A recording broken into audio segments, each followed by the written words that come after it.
Consider this scenario that I've laid out here. Let's say you've worked 5 hours of overtime, then 8 hours of holiday time, and then 80 regular hours in one pay period.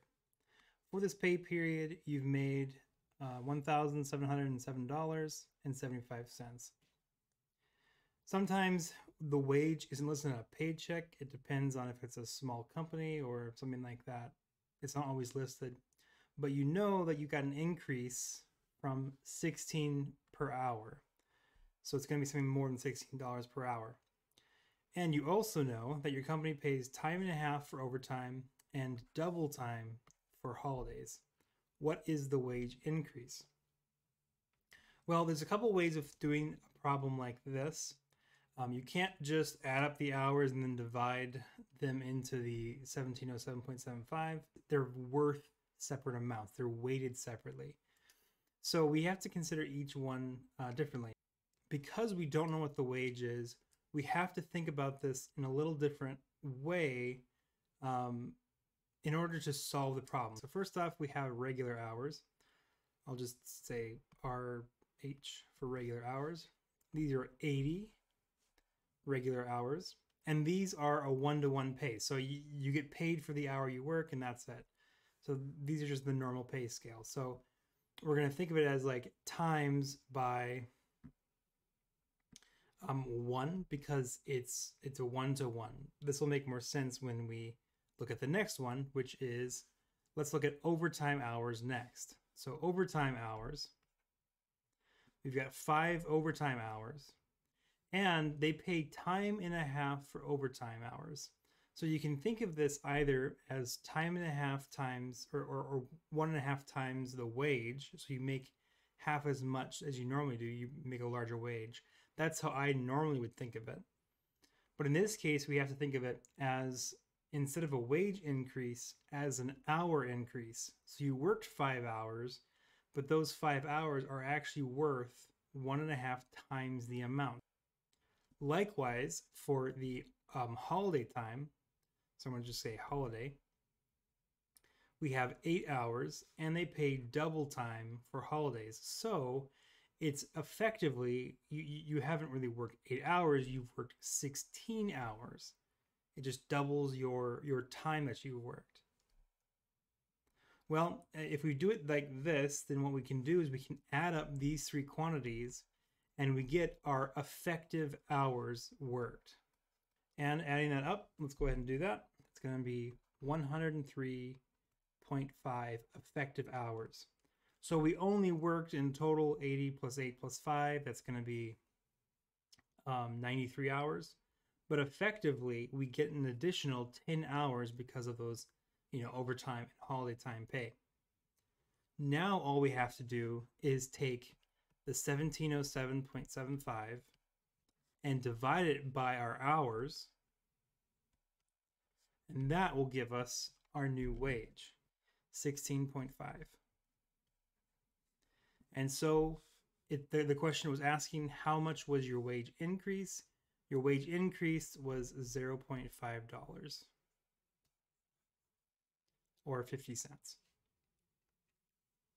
Now, this problem, I did not use any kind of formal algebraic method to solve it. I just used basic ideas of arithmetic. So I've added up the hours to get it effective hours, then I did division.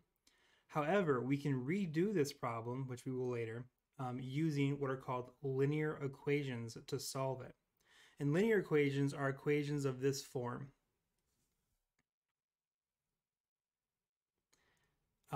You can write the equation into this: ax plus b equals 0. A and b are just going to be any numbers that are given to you, so just real numbers.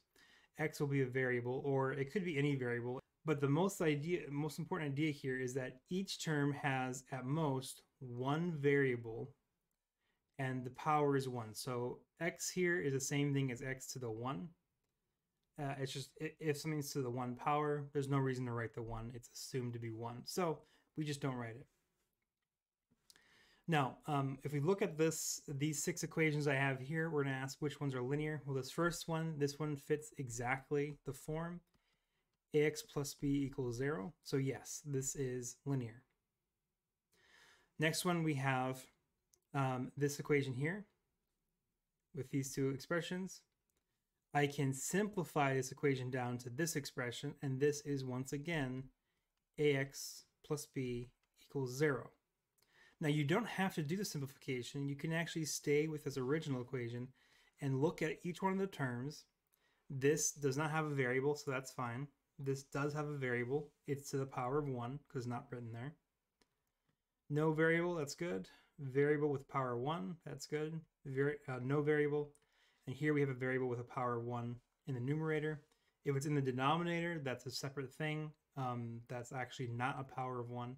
We'll talk about those more later on. But we don't have to simplify it down to see that it's linear. Just do the process I showed you, and you can see it's linear. In this next one here, we have this one right here. This is a power of 2. Therefore, it is not linear. So this one was linear. This one's not linear. Next one here, square root of x. This is actually the same thing as a power of x to the 1/2. And that is not linear. It has to be only a power of 1. It cannot be any other power besides 1. Technically, if it's not there, it's a power of 0, but we just kind of don't write it there. Okay, this next one, this 5 squared is there, but 5 squared is just 25. It's just a number. And what's interesting about this one is we have two separate variables. Both of them, however, have a power of 1. This is linear, but it's linear in 2 variables. And so we're going to be looking at these a little bit later on. But it does actually satisfy the linear equations, but not the linear that we're looking for right now. So we're going to kind of put a hold on this. I'll just put a question mark there. I'm going to put a hold on this, and we're going to come back to these later on. This next one here, we have 2 variables multiplying, and it says at most 1 variable. So there's 2 variables here, so that makes this thing non-linear. It cannot be written in this ax plus b equals 0 form. Okay, now we can solve linear equations, not the linear with 2 variables, just the linear with 1 variable. We can solve these by getting the variable by itself. Once we do that, we know what the variable will equal, and therefore we have an answer. And you can only get the variable by itself by using true statements to manipulate the equation. If you at all use a false statement to manipulate an equation, such as dividing by 0, that will invalidate the method that you use. So you have to use only true statements. And so what do these true statements look like? Well, if we ask what is x for this equation, hopefully you can see, well, 3 times 3 is 9, plus 1 is 10. So the answer is 3. But doing it algebraically, I'm going to look at this side. I'm going to ask, how do I get the x by itself? Well, we're going to use backwards order of operations. So remember, order of operations was gamma.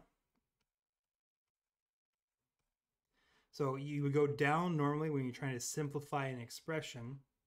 When you're trying to solve an equation like this, it's best, this can help you, give you a process, go backwards. So we're going to start with addition and subtraction. And that is getting the plus 1 away from this x. To get that away from the x, we have to subtract 1. That will get rid of this plus 1 because plus 1 minus 1 is 0. And 0 doesn't change 3x, but right, it'd be 3x plus 0, which is just 3x. So I'm going to subtract 1 to both sides. That way these things cancel, and now we only have 3x. Of course, 10 minus 1 is 9. And you can see that we've simplified the left-hand side of the equation. We've removed that plus 1. Now to remove the 3, all we have to do is the inverse operation, of multiplication. So multiplication is next, so we're going to do the opposite of 3 times x. We're going to divide by 3. So I'm going to write 3x divided by 3 equals 9 divided by 3. me do it this way. Just use a fraction bar. And here you can see, well, these 3's cancel. 3 divided by 3 is 1, and then x times 1 is 1. So we get x equals 9 divided by 3 is 3. So we subtracted 1 and then divide by 3 because these are true statements. You can always do that as long as you're doing the same thing on both sides of the equation.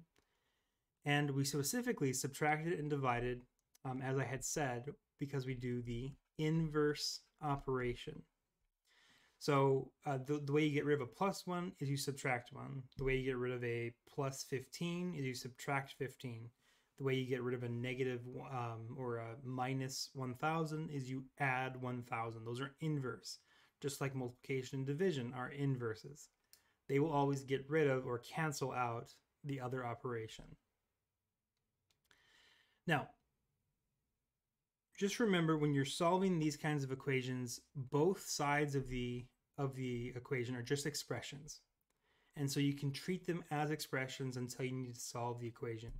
And doing it that way allows you to simplify the equation down to less terms, and less terms are always easier to handle. So for this first one, the first thing I need to do is I need to unlock these parentheses. You cannot solve an equation with parentheses in it because the parentheses lock everything inside of it. So to unlock them, we're just going to use the distributive rule. Distribute the negative 4. That's going to give us negative 4 times 5x is negative 20x. Negative 4 times plus 1 is negative 4. Then we get 3x plus 38. Okay, on the right-hand side, we have, or sorry, the left-hand side, we have two expressions. On the right-hand side, we do not have any like terms. So I'm going to combine the like terms on the left-hand side. 2x minus 20x is negative 18x minus 4 equals 3x plus 38. And if you do this process where you simplify the expressions down, you'll always come to this place here where there's, probably some x term with some number equals some x term and some number. At this point, we need to get the x's to one side and the numbers to the other. So I'm going to subtract 3x because that will cancel it on the right-hand side. I'm going to move it to the left-hand side, and I'm subtracting it in the columns so you can see where the like terms are that I'm going to combine. So I've got 38, and you can also see that I've done it across these equal signs. If you do one thing to one side, you have to do the exact same thing to the other side. If you do not do that, you're going to invalidate the equation. Okay, here, these are like terms. Negative 18x minus 3x is negative 21x. And now I can get rid of the minus 4 by adding it. That gives me equals, once again, I'm doing the same thing to both sides. Negative 21x equals 42. And we're almost done here. To get rid of the negative 21, all we have to do is divide by negative 21. X equals negative 2. The nice thing about these kinds of problems is that you can check your answer. You take negative 2 and plug it back into the original equation. And when you do that, you should see that you get the exact same thing on both sides. So let me do that here real quick. We're just going to plug negative 2 into there and do quick simplifications here. So we're going to get negative 4 here. On the inside of the parentheses, we get negative 10 plus 1 is negative 9. On the right-hand side, multiplication division happens first. So we get negative 6 plus 38 is 32. Over here, we get 4 times 9 is 36. Minus 4 is 32. So we get 32 equals 32. That means I found the correct answer. Okay, for the next one, the left-hand side's all good. I should distribute the 11 on the right-hand side. It's going to be negative 11y plus 33, oops, plus 3y. I've got like terms on the right hand side. The left is fine the way it is.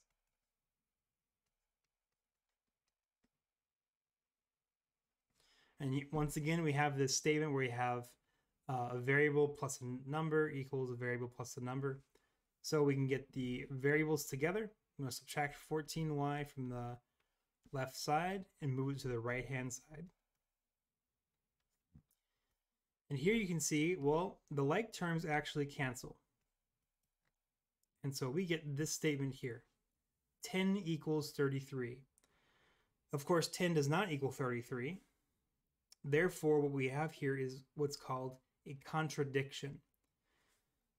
And because the variables cancel, you'll either have a contradiction, in this case 10 equals 33, that's not true. This is a false statement. That means that the original equation can never be true. There's no variable, no number you can find for y that will make this equation true. So it has no solution.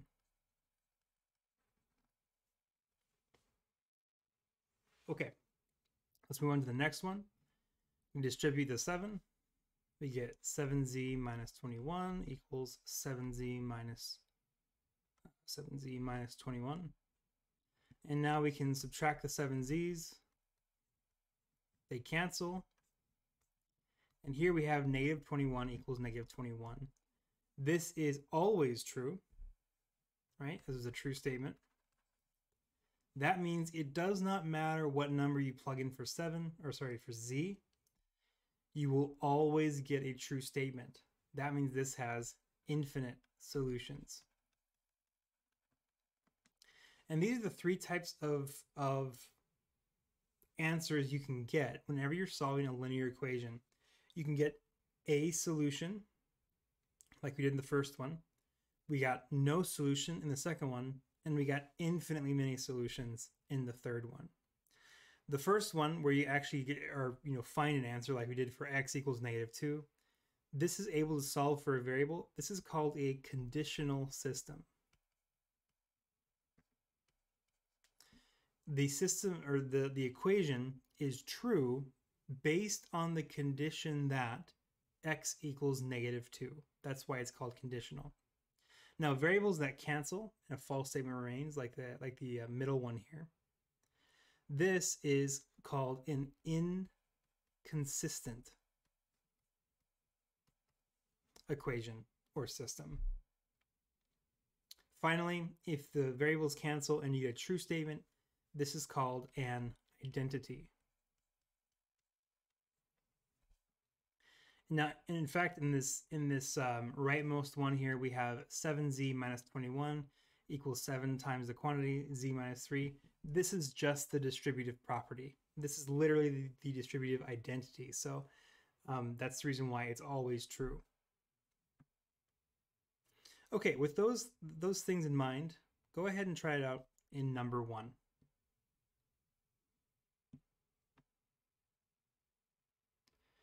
Okay, sometimes we have fractions in our linear equations, like we do here, and we can actually simplify this equation down by using the least common denominator. So for this one, we have 9, 3, and 2. The least common denominator, the smallest thing that 9, 3, and 2 can divide into evenly, is 18. 9 can go into 18 twice, 3 can go to 18 6 times, and 2 can go to 18 9 times. Of course, we do also have 5 over 1. That is important in this, but of course 1 can go into anything. So that's all there is to that. So what I'm going to do is I'm going to take this least common denominator. I'm going to multiply everything by it. I'm going to multiply 18 on both sides of the equation. As long as I do it to the same thing to both sides of the equation, I do not invalidate the equation. So I'm going to distribute it into there and simplify. Now, 18, so I'm going to write it like this. I'll write it as 18 over 1, just to make the mathematics a little bit cleaner to look at. Then we get 18 over 1 times 16 over 3 equals x minus 1 over 2 times 18 over 1 plus 5 over 1 times 18 over 1. And you can see, well, 18 and 9, those can cross cancel. 18 and 3 can cross cancel. That'd be 6 and 1. 2 and 18, those can cross cancel. 9. And of course, this one, there's no cross canceling there.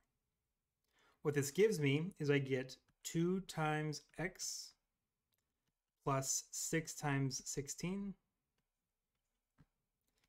equals x minus 1 times 9 and 5 times 18. And you can see there are no longer any fractions in this equation. So when you do this least common denominator business, you're really getting rid of the fractions, which make it easier to work with. At this point, this is just a linear equation. We can solve it as we had done for the previous ones.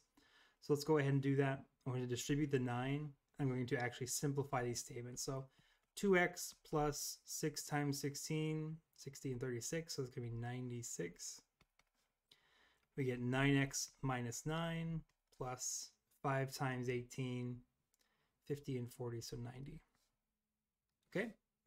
The left-hand side, there's no like terms, so we can go ahead and leave it the way it is. On the right-hand side, we've got like terms, not that one. This one and this one. We get 9x plus 81. Okay, I'm going to rewrite this over here. 2x plus 96 equals 9x plus 81. And now I'm going to do the process of solving it. I'm going to get the x's together.